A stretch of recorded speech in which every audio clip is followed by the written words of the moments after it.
Hey guys, 4Paws here and welcome to my top lane tank Annie guide. I personally believe top lane Annie is really strong, but currently not too well known. In the lane phase she is a bully who can dominate most top laners, and in the late game she transitions into a CC machine that outputs a nice amount of damage and is seriously hard to kill. After hitting 40% cooldown reduction, your Molten Shield will only have a 1 second downtime, so this means you'll constantly have 60 armor and magic resistance for free on top of the 4-mail effect. And also, thanks to that 40% CDR, you'll be able to rotate Annie's passive Pyromania multiple times in a teamfight, thus constantly disrupting the enemy team.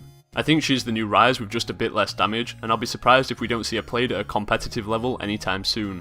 So as you come into the early game, abuse how strong Disintegrate is. Annie's Q makes last hitting super easy as it will refund all the mana cost and half its cooldown when it last hits. Couple her Q with a Flask and Potion start, alongside taking the Feast Mastery point, and Annie suddenly has a surprising amount of sustain for the lane phase.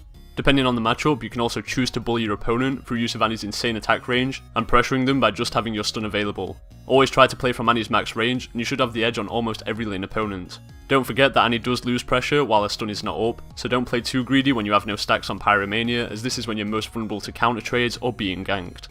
As mid game rolls around, put Annie's huge roam potential to use and start going to other lanes. Teleporting bot lane with a Tibbers stun combo can be deadly and easily secure a dragon or a tower for your team.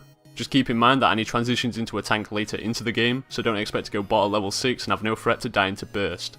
Unfortunately, in some games it is very hard to pull off a roam, and in these cases just stick to your lane phase. You scale insanely with your itemization, so keep grabbing that creep score and boosting up your gold. Now late game is where Annie really shines. Your Rod of Ages and tier will be fully stacked, alongside your 40% cooldown reduction cap should be reached. Begin grouping with your team and playing similar to how you did in the mid game, however position more aggressively. A lot of people will underestimate or simply not understand Annie's Molten Shield, so it's very common that enemies will soak their abilities into you as they're naive and think they can nuke you down. Punish them with constant stuns from your passive and hold them still while your carry slap them about. So 3 quick tips for playing Annie. First, learn how to optimally use Tibbers. He's amazing for taking dragons, tanking turrets, blocking skill shots, and overall a total bro. When possible, try not to let him die, as Annie's ultimate begins when Tibbers is summoned. Thus you can reach an insane uptime on Tibbers, and with max cooldown reduction he'll only be gone for around 15 seconds.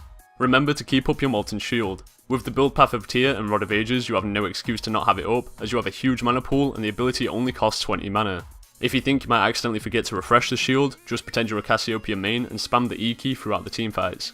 And finally, focus on mastering your positioning. To get the most value out of an Incinerate stun, you need to be picking good angles during teamfights and skirmishes. Managing to stun multiple enemies 2 or more times due to good positioning can easily win a teamfight, so keep practicing guys.